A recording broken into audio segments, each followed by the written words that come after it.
53-year-old man marrying a 9-year-old girl is definitely wrong. Today, in Cairo, New York, London, it's wrong because it's a violation of the law. Eudora Comnene, the wife of King Baldwin III of Jerusalem, was born in 1145. She became the wife of King Baldwin III at the age of 13. But maybe today, in some other parts of the world, is not wrong because it's not violating the law or the customs and traditions of people. And maybe in those three cities, Cairo, London, or New York, few centuries ago, it was not wrong because it was not violating anything too. So to say that something is wrong or not, you have to say it's wrong because of what? Because it's violating what?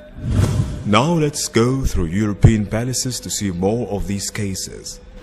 In the 12th century, on September 14th in 1169, a Byzantine emperor named Alexis Comnenus II married a beautiful girl named Agnes when her age was only 9 years old. It was an official and natural marriage back at that time. Also, when do people get married?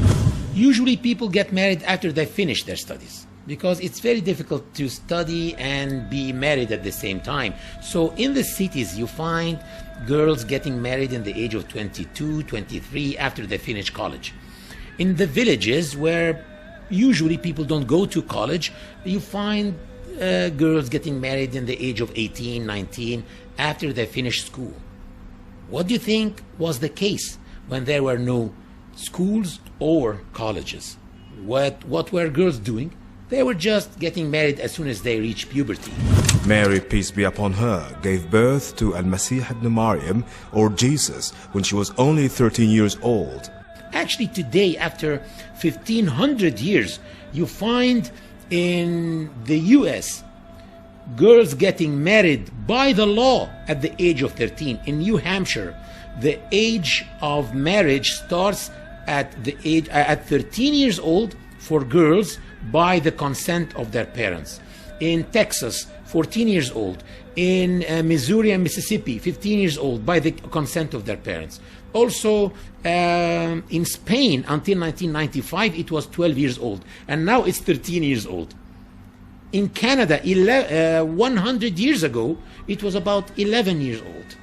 So it's unfair to judge people according to today's laws and customs. You have to judge people whether they were doing something wrong or not according to their own laws and their own customs.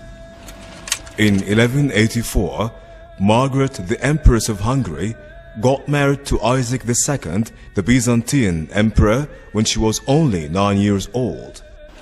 This is why it's illogical to criticize the marriage of the Prophet Muhammad, peace be upon him, to Aisha, the daughter of the Prophet's closest companion, Abu Bakr.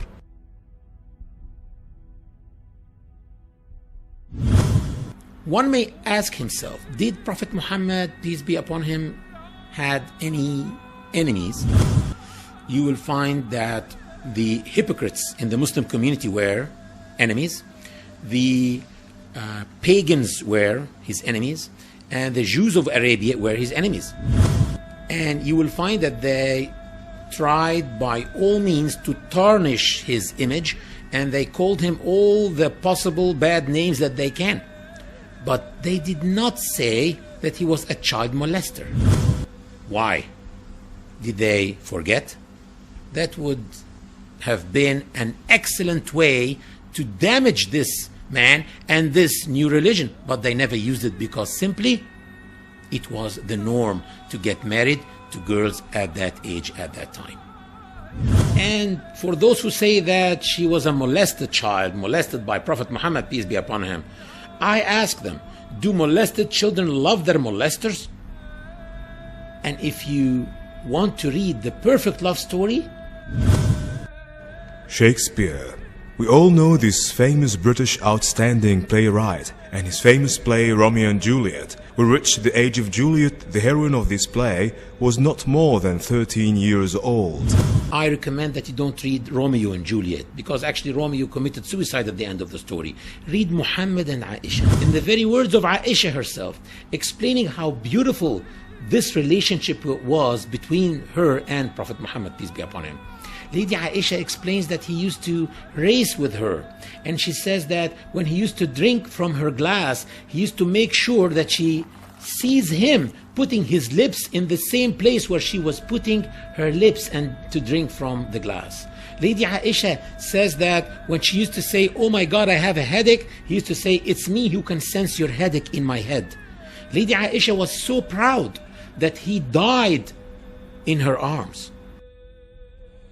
على رهبته المتبسم اقرأ نبي الله اقرأ وابتهل وبذكر ربك يا نبي ترنم